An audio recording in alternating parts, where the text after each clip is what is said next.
Greetings, everybody. This talk is part of a 3-part series on working on our emotional boundaries.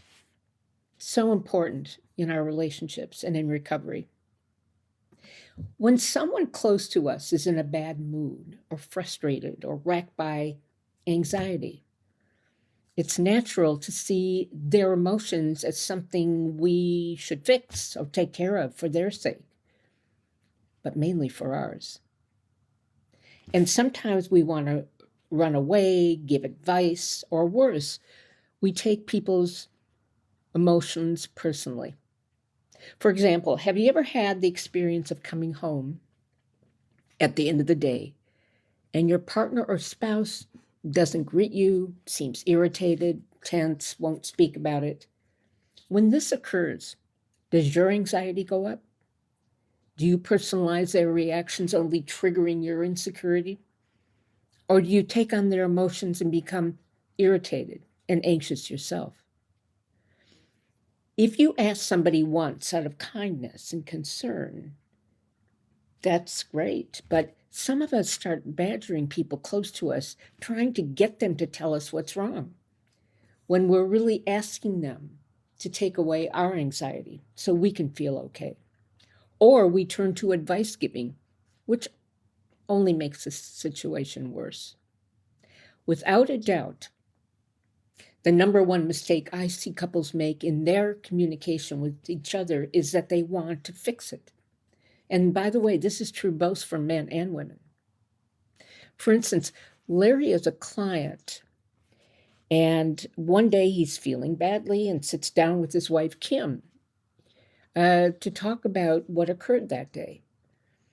Kim's reaction is to try and to eliminate Larry's suffering by giving him a pep talk, pointing out the positives of the situation. And at this point, Larry feels hurt, unheard, misunderstood, and leaves the room. Now, why? Why is he so upset?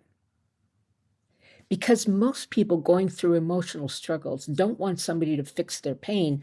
They want to feel understood.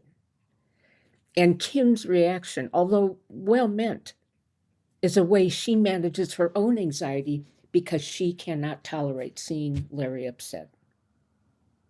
Ladies and gentlemen, this is truly one of the most counterintuitive laws of psychology.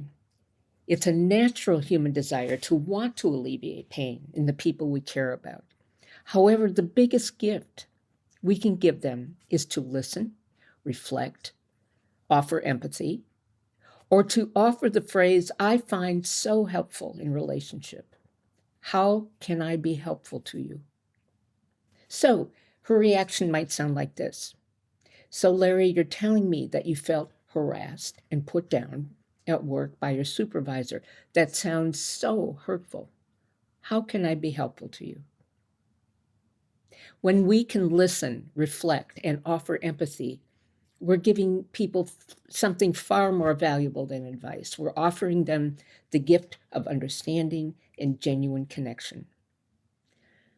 Learning to stay present with somebody's discomfort and suffering can begin to repair years of disconnection in the people we care about, as well as ourselves. But one of the reasons it's difficult to tolerate other people's emotions, frankly, it's because of the feelings it stirs up in us.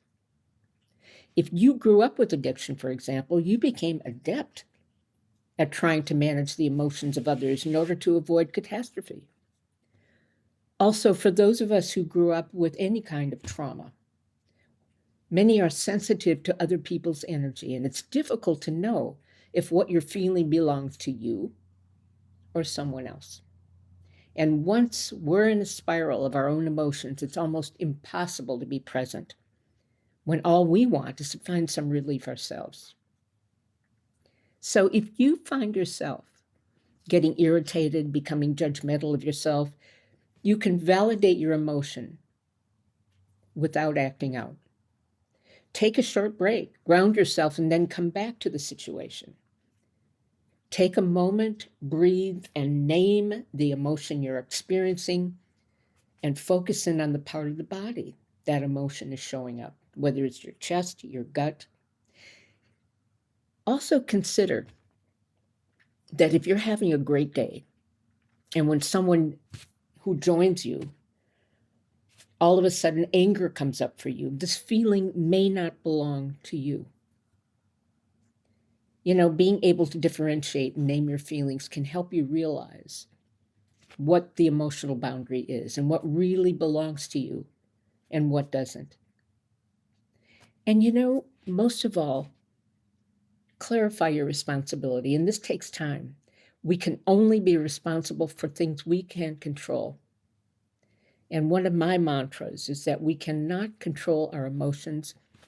We can't control anyone else's emotions, but we can control our behavior.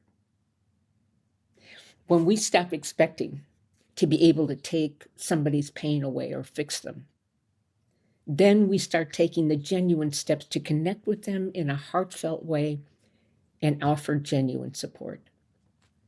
And isn't that what we all long for? Until next time.